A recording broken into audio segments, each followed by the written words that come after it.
across the border to go to work. How's everybody doing? How's everybody doing? How's everybody doing? Real quick, there were some comments that... Hi everybody, how's everybody doing? I hope happy, healthy, and safe. If you're new here, hi. My name is Christina and I live in Mexico. I crossed the border to go to work, and while I sit in line, I like to make videos talking about my life, daily life, stuff that's going on in this world. So I hope you guys hang out and subscribe. And for my returning lovers, hi guys. Thanks for coming back. I love and I appreciate you all. So today's video came from my Facebook groups, of course. So I am in a server group. I believe I've said this before. I don't know if I've posted the video yet. You guys, I post videos, like I was looking at a video. What was that? The crazy girlfriend video that I posted yesterday was from the beginning of September. Okay. Okay. I have videos recorded from 2 months ago. So things might not come out as soon as I record them, depending on what it is. But anyways, so I'm a part of a server group, and somebody posted about serving a pregnant woman alcohol. Okay, so he said basically, I'm going to hell. I served a pregnant lady a Jack and Coke. And of course, everybody had something to say. So some people were saying, it's not your business. That's her body. You shouldn't even have a say or shouldn't care. Like, it has nothing to do with you. And then there were some people that were like, that's horrible. You shouldn't have done that. You can refuse service to anybody, you know, blah, blah, blah, blah, blah. So I was like, this is such a good topic. Topic to talk about. I might get some shields for this, but that's fine. I don't mind stirring the pot. So, you guys, that is her body. Like, she can do whatever the F she wants with it. And what you have to say does not matter, nor should it matter. If somebody wants to smoke 20 packs of cigarettes every day and kill themselves slowly, that is on them. If they want to harm their children in the process, that is on them. That has nothing to do with you. That does not affect you in any way, shape, or form. So once again, you're judging somebody based on something that doesn't affect you. And I don't understand why we keep doing this. Now, with that being said, I want to talk about using substances while you're pregnant, because I feel like there's so many people who look so much into science and the statistics, maybe the experiments. Anyways, I'm just gonna tell you guys what I think, okay? I've known women, I've had 4 kids by myself, just myself, okay? Just throwing that out there for some of you who may not know. Anyways, I know women who ate nothing but healthy food, exercised, took all their prenatals, did everything by the frickin' book, okay? They were the perfect pregnant woman and did everything they were supposed to. And I know plenty of them that had sick children. Children did not make it. They were stillborn. Children that were birthed prematurely. Children that had issues after being born. And they did nothing wrong. They did everything by the book like they were supposed to. But it just happened to happen to them. It happens. There are things that I don't know how they happen or why they happen, but they do. And it's unfortunate and it's sad, but you just have to kind of deal with what you're given, okay? So for those women who did exactly what they were supposed to do, but still ended up having babies that had issues or lost their baby, I'm sure that's devastating, especially when you do everything to the book. Now, on the other side of that, I know women who use drugs.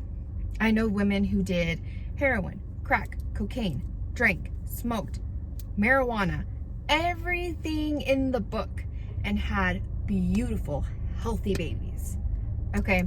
And I know women who had those same issues, used substances, and had babies with problems. Okay? Especially a hardcore drug like crack or meth or heroin.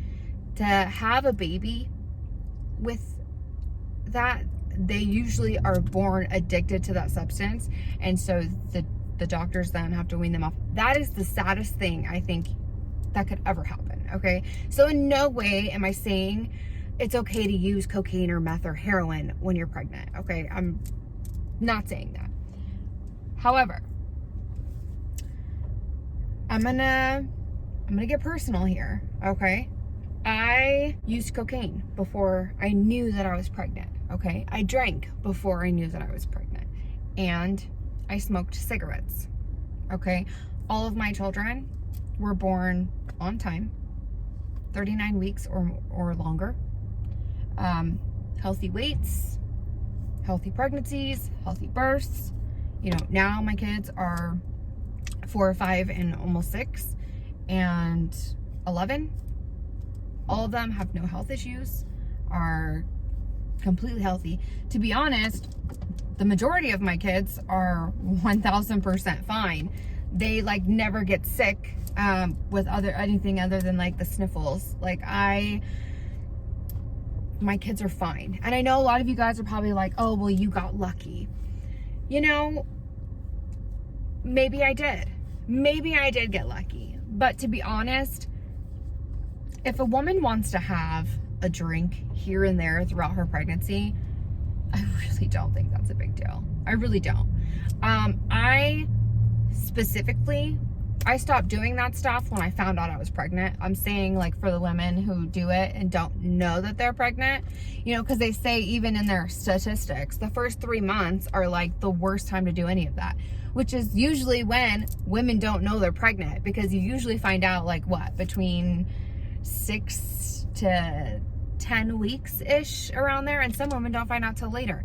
I know some women that don't find out they're pregnant till like they're 4 or 6 months, and you guys have all heard those stories that they had no idea they were pregnant at all and just go into labor one day, and they had no prenatal care. They had no idea they were even pregnant to have to take care of themselves, and they have perfectly healthy, beautiful babies.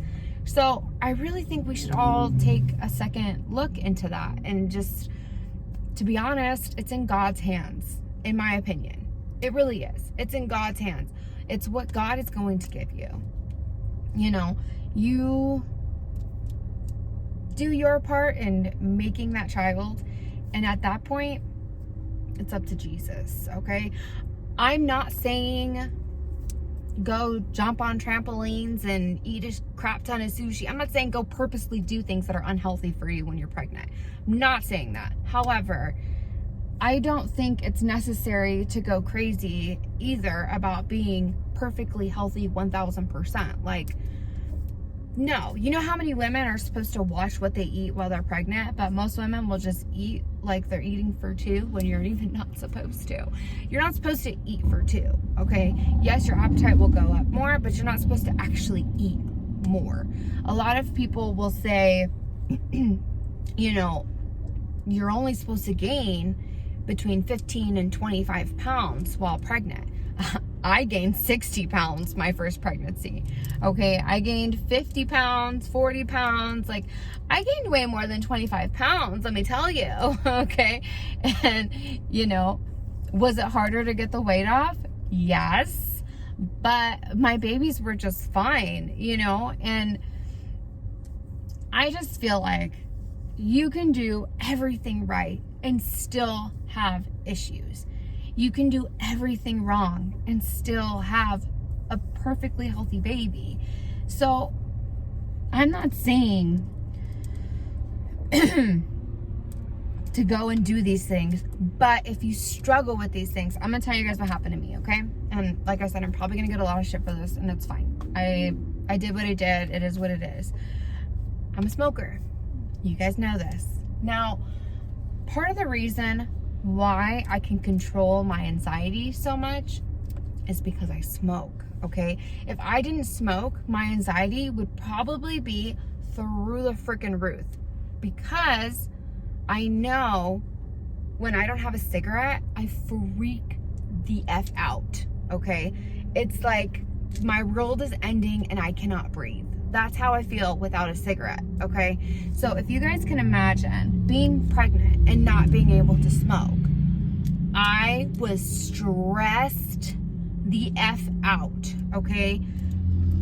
Freaking out, okay?